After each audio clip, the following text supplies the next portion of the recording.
Welcome to the conversation series from Air Cargo Africa. I am Nikitha Sebastian from Stat Media Group. We are here in Nairobi. And here with me I have Lyndee, CEO of Air Charter Services. Welcome, Lyndee. Hi, thank you. So I would start by asking you, how is life as a woman in the world of air cargo? So it's interesting because it's kind of changed. So I've done this for like 30 years. And in the beginning, there was very few of us and we weren't taken seriously, and I was actually considered, I was told when I started making friends with some of the guys a few years ago, they were like, oh, we thought you were just awful. I'm like, why? And they were like, because you were a girl and you were doing well. So it was really weird. There was this real misnomer. You could be on the admin side, but you could be their secretary, but you couldn't do their job. So that initially was difficult. But over the years, it's changed. And there are a lot more women doing cargo now than that used to be, be it in airlines, in GSAs, in charter companies like us. So I think it's great. I think it's not a job for everyone. It's very challenging. Yeah. It's quite demanding. Depending on the company you work for, can be physically demanding as well. But it's amazing, to be honest. I love being a woman in this industry. And you noticed almost because there's less of us. Yeah, well, that is true. If you could talk something about how ACS is trying to bring more women into the industry. Okay, so ACS is quite dynamic. They're very inclusive. So there have been some times where jobs have been specifically looking for, I remember there was just 2 of us in cargo at the time and we were at a conference and our chairman said, the next person who interviews and brings me a woman is going to get a prize or something. So, and they did, and they hired a very dynamic lady that worked for us for quite a few years. Since then, to be fair, in the cargo side, not many of the women stay, but also, we start quite young and then you go off and maybe you get married or you have a baby and your life changes. So I think some people leave because of circumstances and their lives changed. But the ladies who do make it are very successful. I mean, most of us are directors or CEOs within the group. That's nice. Can you discuss any notable trends or changes that ACS has observed in the African air cargo market? And how is the company adapting to these shifts? So there is definitely a change. And I think it's a change globally, but definitely affecting us. E-commerce boom in Africa it's exploded. It's quite amazing, So that's probably the biggest shift I can say that we've seen. You know what? Aviation is, and probably all parts of cargo, to be honest, all parts of logistics, has to be fluid. Yeah. You've got to keep adapting and working, being current, staying in the times. Initially, it was quite difficult, I would say, in our office with the e-commerce because it's so it's almost controlled out of China.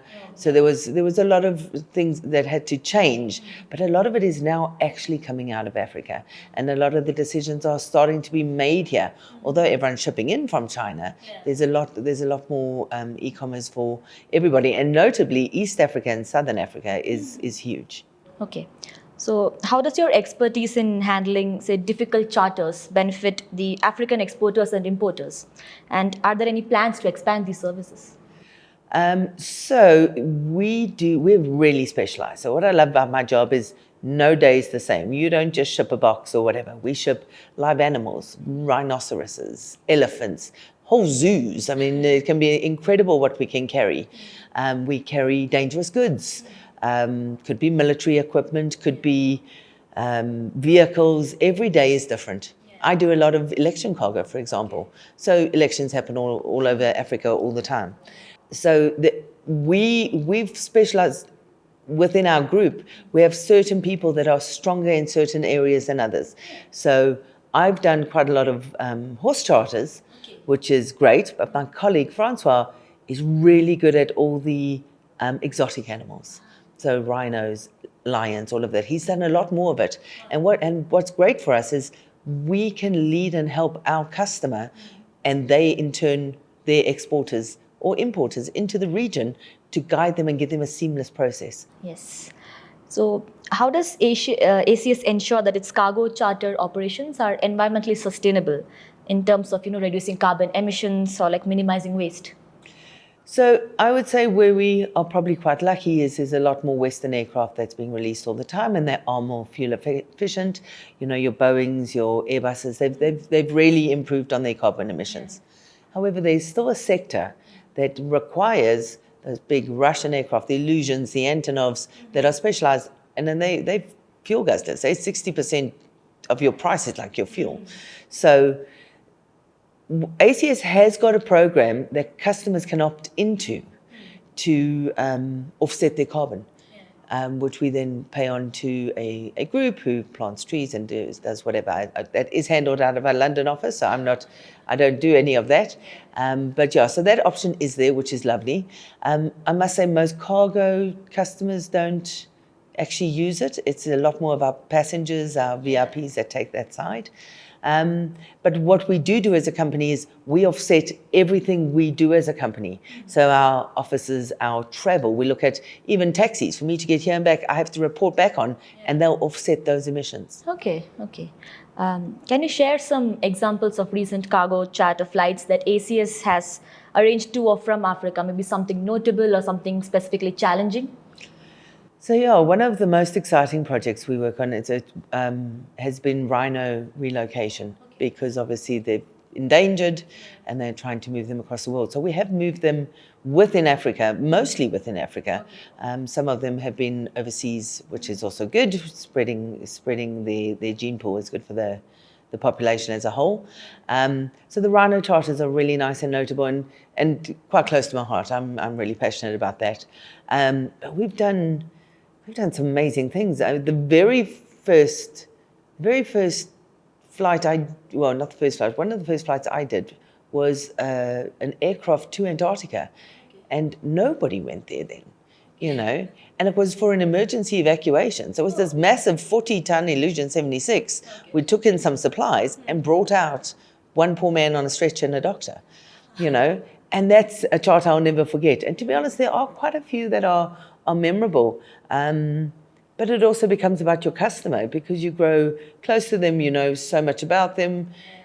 So like my election cargo, I remember most of those flights, but it's also because I really like the customer and we spend a lot of time together and we've done it all together. I've done some airdrops. I've done, there's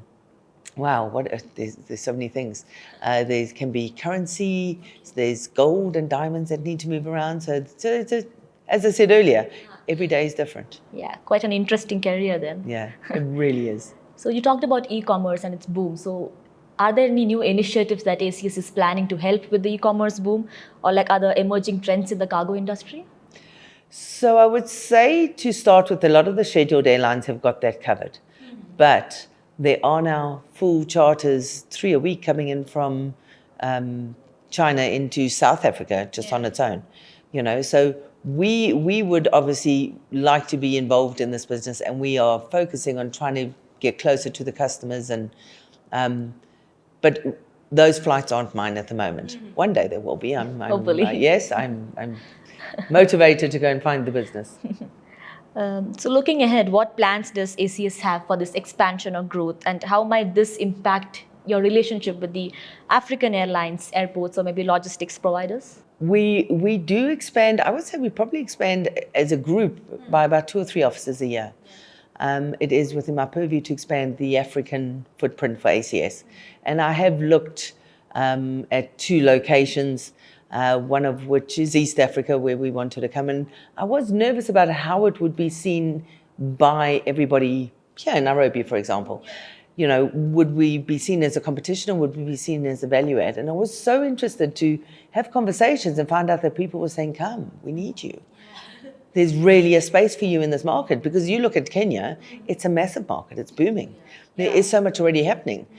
So I wondered, so Kenya is a place I would like to open an office one day, if it makes sense. But you've got to be really careful that we're not overcommitting or we're not stepping on other people's toes.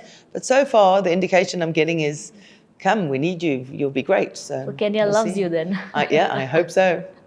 So you talked about the election cargo. Yes. I mean, it's particularly interesting because I've never really thought of it that way. So could you talk something about that? Yeah, so there's couple of different sides to that. Sometimes it's electronic voting kits. So that comes from, often we pick that up out of Hong Kong or out of China, and that goes anywhere in Africa, wherever it could be Burkina Faso, Sierra Leone, Bujumbura, Burundi. So that's one part of it. So, and that's got dangerous goods attached because there's a battery. Lithium-ion battery. So that's one part. The part that I do the most of is ballot papers, election papers. So they send it through, they send their whole form, they come for an inspection. It depends if it's UN or if it's a country, if it's IEC direct, and then it gets printed and batched to be delivered into each region and per voting station. The indelible ink, where they're marking, that's one of the things. And then also, we've also done large movements of marquees and tables, and they need everything. Some countries have nothing. So you've got to bring in literally the chair and the table and the booth and the bucket and the, so it's quite a big industry. That is quite interesting. So thank you for being here and talking to us about everything. It was great having you here. Thank you for having me.